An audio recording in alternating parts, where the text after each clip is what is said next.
सेलो goods का second unit condition and warranty examination point of view से बहुत important है। वैसे समझने में भी आपको टेक्निकली भी उसके वर्डिंग समझने पड़ेंगे। प्रैक्टिकल लाइफ में तो यूजफुल है ही, लेकिन प्रैक्टिकल लाइफ में हम कंडीशन को गारंटी बोलते हैं।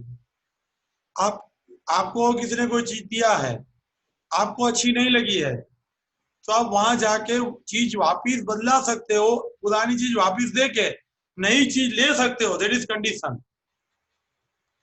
कोई भी चीज वापिस देके नई ले सकते हो, दैट इज द कंडीशन। आप उसको प्रैक्टिकल मार्केट में गारंटी बोलते हो। कंडीशन एंड वारंटी, आपको आपने कोई चीज परचेस किया था लेकिन आपके एक्सपेक्टेशन मुताबिक नहीं था, तो आप दुकान वाले के पास जाओगे और उससे रिपेयर करवाओगे। That is nothing but warranty. हम मजाक में बोलते हैं शादी के बाद दोनों का बनता नहीं है, पापा आके एक्सप्लेन करके जाता है, तो वो होता है warranty. Exchange is not allowed. यहाँ गुड्स है नहीं, just joking. So condition and warranty, सबसे पहले हम कोई भी सेलो गुड्स का एग्रीमेंट और कॉन्ट्रैक्ट करते हैं तो सेलो गुड्स के कॉन्ट्रैक्ट में हम कोई भी स्टिपुलेशन डाल सकते हैं। We can add any type of conditions. हम कोई शर्त डाल सकते हैं। समझो कि आप जो सेलो गुड्स का एग्रीमेंट कर रहे हो उसमें आपकी कंडीशन उतनी इंपॉर्टेंट है कि वो कंडीशन सेटिस्फाइड नहीं होगी तो आपको उस चीज का कोई मतलब ही नहीं। You must return it. आपने हिली एरिया में ड्राइव करने के लिए ट्रक लिया था, वो able to drive in hilly area नहीं है, तो आप ट्रक का करोगे क्या? आपका मेन पर्पस ही सर्व नहीं हो रहा है, आपके गुड्स का मतलब ही नहीं है। आपका जो मेन पर्पस था वही सर्व नहीं हो रहा है। आपको जो चाहिए था वही नहीं मिल रहा है, तो चीज वापस दे दो। Hence we are saying that it is essential to the main purpose. Condition is an essential of the main purpose. आपके कॉन्ट्रैक्ट का जो वजह है ना, वो वजह होती है ना, that is the condition. Now second, that is a collateral to the main purpose of the agreement. Main purpose नहीं है, थोड़ा आगे पीछे है, आप रिपेयर करवा लोगे तो चलेगा। आपको बोला था कि ये गाड़ी आप परचेस करके जा रहे हो तो उसका हॉर्न बहुत बढ़िया है, आपको वो 50 मीटर तक सुनने में आएगा, लेकिन हॉर्न चलता ही नहीं था। You approach to the seller, you will went there, you will go there and you will repair और replace the horn only. Goods वापिस नहीं दे सकते, आप सिर्फ रिपेयर करवा सकते हो, आप पार्ट एक्सचेंज कर सकते हो। That is the warranty. नो गमे तो पाछू, that is the condition. That is the condition. कुछ भी फॉल्ट हो तो आके रिपेयर करवा के जाना, that is the warranty. Friends remember that condition में कॉन्ट्रैक्ट रेप्यूडिएट भी होता है यानी कैंसिल भी होता है, और कंडीशन में आप डैमेज भी मांग सकते हैं। हिली एरिया में ट्रक चल पाए वैसा था ही नहीं, तो आप वो ट्रक वापिस दोगे, मनी वापिस लोगे, और आपका जो बिगड़ेगा, आपका नुकसान होगा, उसका डैमेजेस भी आप सेलर के पास से मांगोगे। कंडीशन में contract repudiate and damages, while in warranty you can claim only and only damages.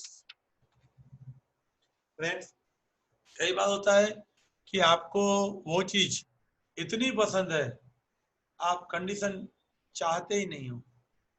आपके पास पुराना राजदूत है, बुलेट है, उसका इंजन इतना बढ़िया आता था कि आपको रिप्लेसमेंट का प्रोविजन अलाउ था, तो भी आपने क्या बोला, हमें रिप्लेस नहीं करवाना है, हमें सिर्फ रिपेयर करके दे दो। तो अपने बेनिफिट के लिए अभी बायर सिलेक्ट करेगा, तो ने बोला इसी वजह से, ये सारी वजह से बायर अपने आप कंडीशन को वारंटी ट्रीट करेगा।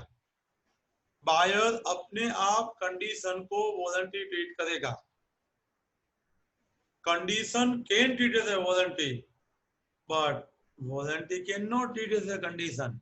रिप्लेस का पावर बायर के पास था और बायर ने बोला मुझे रिप्लेस नहीं करवाना है, मुझे उसे रिपेयर करवाना है तो चलेगा, लेकिन रिपेयर का पावर था, बायर ने बोला ऐसी चीज नहीं चाहिए, रिप्लेस करके दो, नहीं चलेगा। तो ये कंडीशन एंड वारंटी का 3 वर्ड्स याद रखो और डिस्क्राइब करके लिखो। लॉ से डरो मत, लॉ से डरने जैसा कुछ है ही नहीं। घुमा फिरा के केस स्टडी के वर्डिंग्स आगे पीछे लिख के भी बच्चे पास हुए, ऐसा एग्जांपल है।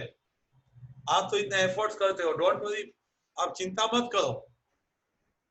हाँ मेहनत करो, चिंता मत करो। रोज का रोज रट्टा मारते हो, वर्ड्स पकड़ते हो तो कोई दिक्कत ही नहीं है, 100% पास हो जाओगे। ये आपके पास एक ही वर्ड याद होता है, पूरा सेंटेंस बना सकते हो। अभी देखो condition will be treated as a word में 4 वर्ड्स आएंगे। फर्स्ट में ऑन बेनिफिट, बाकी आगे पीछे आप मसाला डाल दो। Buyer don't want to return the goods. Buyer needs such goods. Hence, buyer further his own benefit. Instead of replacement, he offered to the seller only repair within the reasonable time or immediately. ऐसा कुछ भी आप word याद है ना तो आप उसका रिलेवेंट सेंटेंस बना सकते हो। आपके पास, आपने बढ़िया सा एप्पल का मोबाइल लिया था, मोबाइल हैंग हो रहा था, होता नहीं है कभी, हैंग हो रहा था। आप मेन फ्रेंचाइजी में गए, उसको बोला ये भाई मुझे, वैसे तो आपने गारंटी दिया हुआ है, कंडीशन दिया हुआ है, रिप्लेस करने का आपने बोला है। दुकान वाले ने बोला कोई बात नहीं, रिप्लेस करके दूंगा, 15 दिन के बाद आएगा कंपनी में से। अब बोले बाप रे, 15 दिन में कैसे फोन के बिना निकालूंगा? एक दिन में 1 घंटा भी नहीं चलता, आज के बच्चों माँ बाप नहीं होते चलता, लेकिन फोन चाहिए, यह जमाना चल रहा है। तो 15 दिन कैसे फोन बिना चलेगा? सब लोग ऐसे नहीं होते, कि अच्छे लोग भी होते हैं।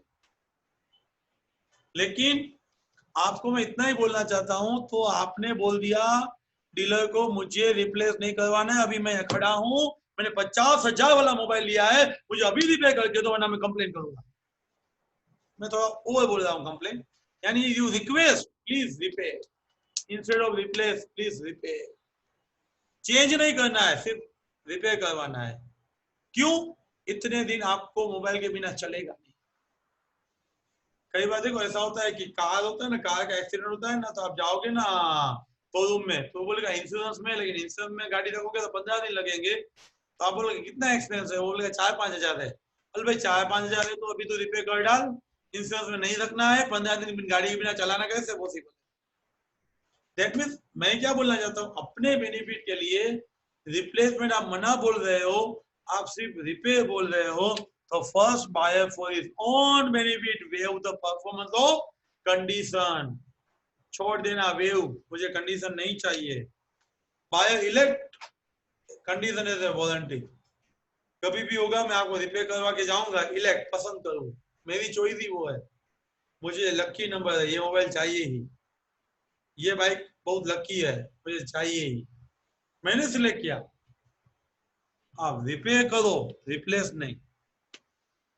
कई बार नॉन सिवेबल गुड्स होता है, पार्ट ऑफ गुड्स के बिना आपको नहीं चलता, तो फुल संभालना पड़ता है। मजाक में बोलो, दोनों हस्बैंड वाइफ का ट्यूनिंग नहीं है, लेकिन बच्चा चाहिए, इसलिए दोनों एक दूसरे को चलाते हैं, ऐसा नहीं। यहाँ पे नॉन सिवेबल राजदूत का इंजन चाहिए आपको, उसकी एसेसरीज साथ में ही आएगी, इंजन बढ़िया है तो आप क्या करोगे? नॉन सिवेबल है। एक्सेप्टिंग द पार्ट, पार्ट तो आपको चाहिए, पार्ट चाहिए तो होल रखो ना भाई। You are accepting the part, that means you are accepting the whole, you want only repair. Part is not possible, non severable है भाई। गाड़ी के टायर बिना क्या आपका इंजन चलेगा क्या?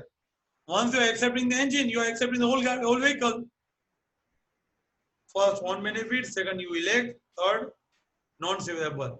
Fourth, excused by law. अभी देखो BS4 के जो 2 व्हीलर्स है ना, वो गवर्नमेंट ने मना बोल दिया। समझ लो 2 मिनट के लिए आपने BS4 का कोई व्हीकल लास्ट ईयर परचेस किया था, आपको बोला था कि 100 किलोमीटर का एवरेज देगा, एवरेज नहीं आ रही है, आप जाओगे डीलर के पास तो उसको बोलोगे मुझे नया व्हीकल दो, ये डिफेक्टिव है। डीलर बोलेगा मैं क्या करूं, PS4 का प्रोडक्शन बंद हो गया है, लो ने मना बोल दिया है, लो ने बोला है भी इस चीज का प्रोडक्शन नहीं कर सकते आप ड्यू टू पोल्यूशन कंट्रोल। जब लो ने मना बोल दिया, गुड्स अवेलेबल नहीं है, तो condition not possible. Goods he available नहीं है, आपके पास वारंटी बचा है, जो गुड्स है उसको रिपेयर करवाओ, चलो आगे।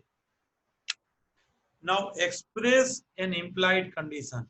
What is express, what is implied?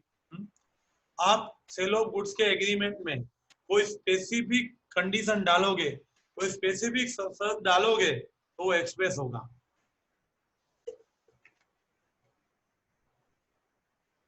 Express यानी यूजिंग द वर्ड्स, एक्सप्रेस यानी आइदर रिटन और ओरल। कई बच्चे मिस्टेक करते हैं, एक्सप्रेस यानी सिर्फ रिटन ऐसा मानते हैं, ऐसा नहीं है।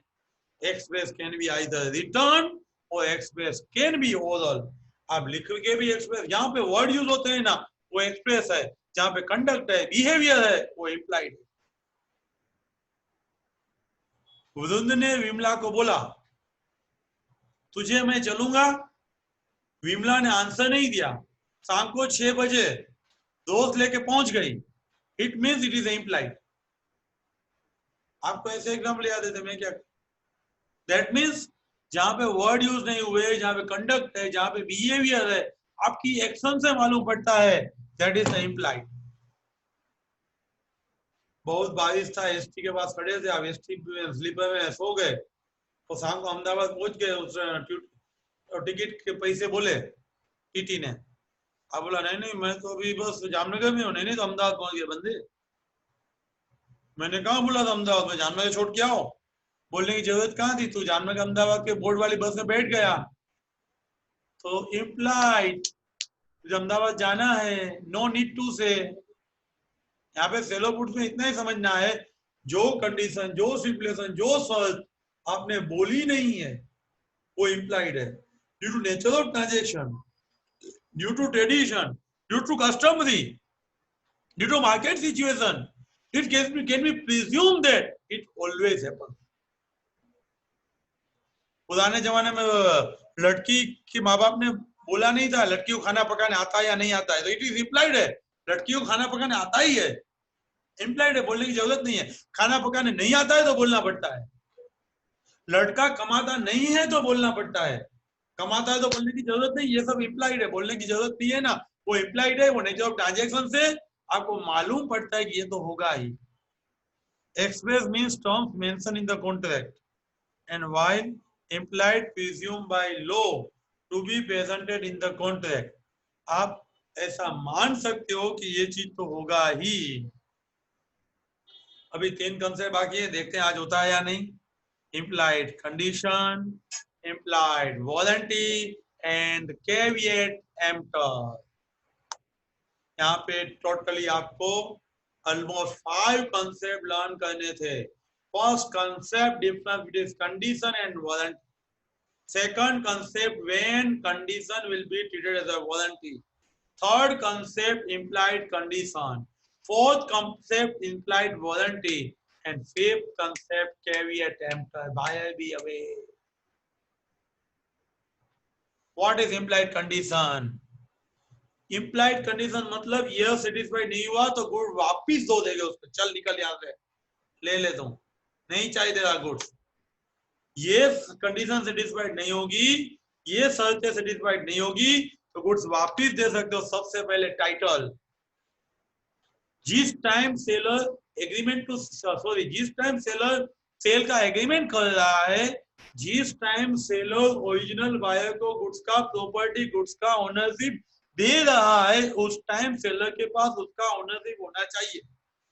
जो आपके पास है वही आप दूसरे को दे सकते हो, आप ओनर हो तो आप ओनरशिप दूसरे को दे सकते हो। पूरा थर्ड यूनिट आएगा transfer of property, transfer of ownership. No one can transfer better title which he has not, आपके पास नहीं है तो आप दूसरे को कैसे दे पाओगे? इम्प्लाइड कंडीशन सबसे पहले टाइटल, जो चीज बेचने निकले हो ना वो आपकी होनी चाहिए, टाइटल है। Seller is right to sell, seller का अपना राइट है सेल करने का। व्हेन, जब सेलर उसका ओनरशिप बायर को दे रहा है तब वो ओनरशिप सेलर का होना चाहिए। समझ लो सेलर का नहीं है तो बायर को ट्रू ओनर को गुड्स वापिस देना पड़ेगा एंड बायर सेलर पे स्यू करेगा। एग्जाम्पल दिया हुआ ट्रक का, ट्रैक्टर का। ए ने सी का ट्रैक्टर परचेस किया, परचेस बी से किया। ए को ऐसा था कि ये ट्रैक्टर बी का ही है, ए ने बी के पास से ऐसा मान के कि यह ट्रैक्टर बी का है वैसे परचेस किया। बाद में सी ने ए का गला पकड़ा, बे ओ बंदे, बे ओ चोर, तूने मेरा ट्रैक्टर क्यों ले लिया? ए ने बोला ऐसा है, तो सी ने बोला मैं तो कोर्ट में जाऊंगा, तुझे जेल में डाल दूंगा। ये बोला नहीं नहीं माफ करना, ले तेरा ट्रैक्टर वापिस। ए है वो ट्रू ओनर को ट्रैक्टर वापिस दे देगा। और बी के पास कहा ओए तूने मुझसे दगा किया है, मुझे ट्रैक्टर के मनी विद इंटरेस्ट वापिस दे वरना मैं कोर्ट में जाऊंगा। दैट मींस ओरिजिनल बायर को कुछ दगा हुआ है, फ्रॉड हुआ है, सेलर ने नहीं बताया था, तभी भी ओरिजिनल बायर को ट्रू ओनर को गुड्स वापिस देना पड़ेगा और सेलर के पास से स्यू कर पाएगा। सबसे पहला इंप्लाइड कंडीशन टाइटल है, सेकंड डिस्क्रिप्शन है, बाद में भी सैंपल आएगा, सैंपल एंड डिस्क्रिप्शन आएगा, होलसमनेस आएगा, मर्चेंटेबिलिटी आएगा, कंडीशन जैसे फिटनेस आएगा। फिर पहला टाइटल देखा आपने, दूसरा डिस्क्रिप्शन। जो चीज जैसी बोली थी ना वैसी होनी चाहिए। जब फर्स्ट मीटिंग में लड़के का बात करता है, लड़के के माँ बाप बात करते हैं, तब लड़की थोड़ा भी आवाज नहीं निकालती, सिर्फ ऐसे आंसर देती है। आसपास में जब काकी मामी मासी बुलाई होती है, वो बोलती है लड़की इतनी इतनी इतनी वाइस है, अच्छी है, डाई है ना कि जैसे कि उसके मुंह में जुबान ही नहीं है। डिस्क्रिप्शन था, ऐसा खाना पका दिए ना, अब हाथ चाट के खड़े होते हो, हाथ ही चाटोगे ना, सब्जी खाने जैसे नहीं, ऐसा नहीं। दैट मीन्स डिस्क्रिप्शन यानी जो वर्णन किया है, आपका गुड्स है वो प्योर है, आपका गुड्स है वो इंपोर्टेड है, जो जो आपने डिस्क्रिप्शन किया है दूसरे को इंड्यूस करने के लिए, दूसरे को अट्रैक्ट करने के लिए, अपने गुड की जो बड़ी बात है कोई की है वो सही होनी चाहिए। Otherwise seller will be responsible, buyer goods return करेगा, मनी वापस लेगा, डैमेज क्लेम करेगा। Buyer is not bound to accept if goods are not as per description. Description से मुताबिक गुड्स नहीं है तो आपको वो एक्सेप्ट करने की जरूरत नहीं है। आपने पिया की बात की थी, वाल can not compel for the beans वटाना, एक तरीके की आपने जो बात की है कठोर की, उसकी जगह आप दूसरी नहीं ले सकते। आपको बोला गया सीप है ना, वो तो आयरन की है, ओपन फास्टनर है, ओपन फास्टनर सीप बोल के आपने वुडन दे दिया, नॉट डिस्क्रिप्शन। आप परचेस करने के सीट्स बियादर इंग्लिश है, सेंट फोल्ड है, छोटे छोटे बहुत बढ़िया है, एक जायंट सेंट फोल्ड निकला, जो बोला था स्मॉल निकला जायंट। तो ये सब एज पर डिस्क्रिप्शन नहीं है, तो इम्प्लाइड कंडीशन अप्लाई होगी सैंपल। फर्स्ट मीटिंग में जो आराम से धीरे से बोलते हैं, पूरा लाइव वैसे ही धीरे से बोलना है, वो सैंपल होता है। लेकिन कभी ऐसा होता नहीं है, बाद में तो पास वाले सुनते हैं, ऐसा नहीं। हमारा एग्जाम्पल गुड सिलेक्टेड ही सही सही समझना, बाकी तो जस्ट जोकिंग। सैंपल यानी आपको जो आप प्रोविजन स्टोर वाले जाते हैं, वो मम्मी लेके बोरी में डाल के सैंपल निकालते हैं। Sample should be bulk should be as per sample. जैसा आपको थोड़ा चीज दिखाई थी, आपने 10 ग्राम गुड्स देखा था तो 100 केजी परचेज कर रहे हो, तो 100 केजी है वो बल्क है। 100 केजी का बल्क आपका 10 ग्राम का सैंपल जैसा होना चाहिए। बल्क सेल भी as per sample in quality. Sugar आपको जैसे दिखाई थी, बोरी में ऊपर अच्छी होती है, नीचे वो अच्छी प्रॉपर नहीं होता है, जो क्वालिटी बोला था वैसा नहीं होता है, तो नहीं चलता है, आप वापिस दे सकते हो। जो जिस जैसा सैंपल दिखाया था वैसा ही बल्क होना चाहिए। बायर को वो चीज देखने का राइट है। बायर को बल्क एज पर सैंपल है या नहीं, वो चेक करने के लिए रीजनेबल अपॉर्चुनिटी मिलनी चाहिए। मिस्टेक दो तरीके की होती है, ऑर्डिनरी एग्जामिनेशन से मालूम नहीं पड़ती है, उसको लेटेंट डिफेक्ट कहते हैं, गुप्त दिखती नहीं है। लेटेंट डिफेक्ट के लिए सेलर लायबल है, लेकिन ऑर्डिनरी डिफेक्ट है, दिख रही है, ऑर्डिनरी एग्जामिनेशन से आप डिस्कवर कर सकते हो, तो सेलर लायबल नहीं है। 3 बार उदय ने उर्मिला का इंटरव्यू लिया था, और शादी के बाद बोला कि उसका नाक है ना वो थोड़ा प्रॉपर नहीं है, नाक सासू। अबे आधा आधा घंटा सामने बैठा तब क्या देखा था, तब तो बोला बहुत अच्छा है। दैट मीन्स अपीरेंट मिस्टेक है, ऑर्डिनरी एग्जाम से मालूम पड़ता है, तो उदय ऐसा नहीं बोल सकता है अभी कुछ अपीरेंट मिस्टेक है। आप पाइप परचेस करने गए, लीकेज था, बड़ा होल आपको दिख रहा था, आपने देखा नहीं है, तो सेलर रिस्पॉन्सिबल नहीं है। कोई पैकिंग गुड्स है जो दिखने का आपको अपॉर्चुनिटी नहीं मिला है, at that time seller responsible है, बल्क एज पर सैंपल होना चाहिए। आपने बोला था मुझे शूज चाहिए, लेकिन चाइना बॉर्डर पे लड़ने जाना है, फ्रेंच आर्मी का सोल वाला चाहिए, फिर उन लोगों ने सिंपल शूज आपको दे दिया। At that time implied condition, it is not as per sample, it is not as per sample। कई बार sample as well as description. आपने बोला था हमारा रिफाइंड ऑयल है, देख लो ये दिखाया था hemp oil mixture, lower quality oil. Sunflower का बोला था, दिखाया था हेम्प का, लेकिन मेरे जैसा बंदा था, भाई था, उसको मालूम ही नहीं था हम्प ऑयल यानी क्या और सनफ्लावर ऑयल यानी क्या। जब आप परचेज करने गए तब फ्रेंड को साथ में लेके गए, उसने बोला ये भाई ये सनफ्लावर नहीं है, तो हेम्प ऑयल है, आमोलिन तेल जैसा है। अब वापिस दे सकते हो? यस दे सकते हो, क्योंकि डिस्क्रिप्शन क्या था, रिफाइंड सनफ्लावर। रिफाइंड सनफ्लावर नहीं है तो आप वापिस दे सकते हो। Oil described as refined, but sample was shown mixture with the hemp oil. Goods provided also as per sample, but it can be rejected.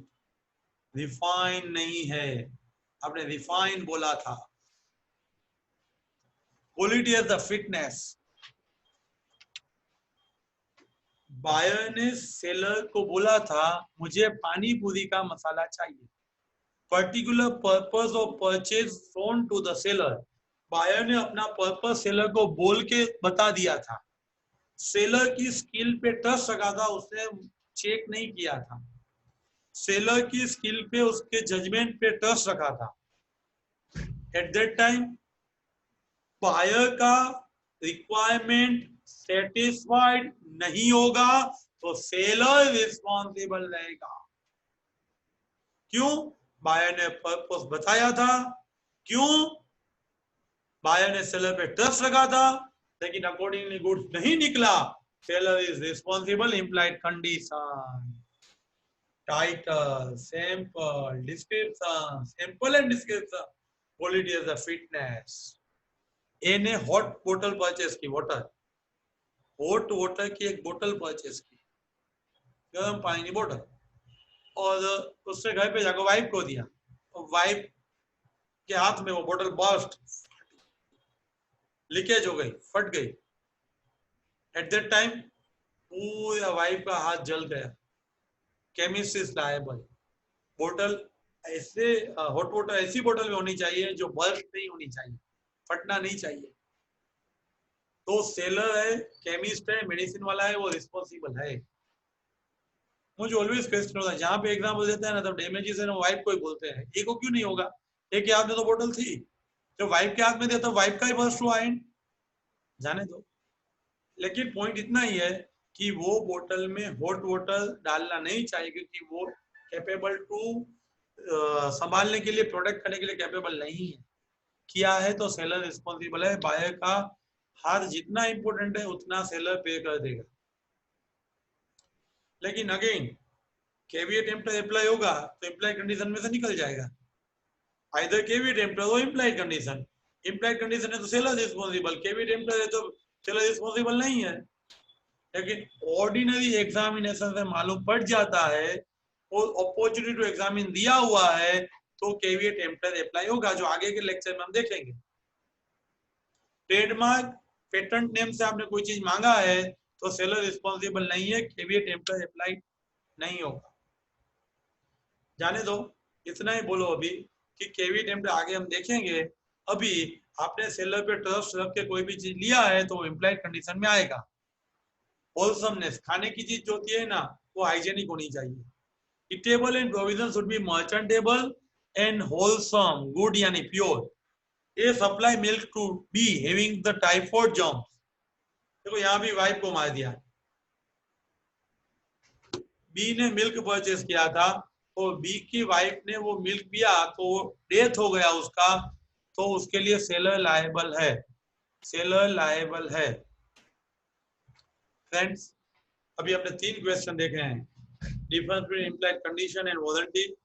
Condition का वारंटी डिट होता है, इम्प्लाइड कंडीशन यानी क्या। अभी नेक्स्ट लेक्चर में हम 2 टॉपिक और देखेंगे, इम्प्लाइड वारंटी यानी क्या एंड कैविएट एम्प्टर यानी क्या। बने रहिए मेरे साथ। हर एक वीडियो पहले से सुनिए और नंबर 1 वीडियो से सुनिए। हर एक सब्जेक्ट के फुल डिटेल वीडियो आपको मिलते रहेंगे। तो don't forget to subscribe and share this video. Thank you very much.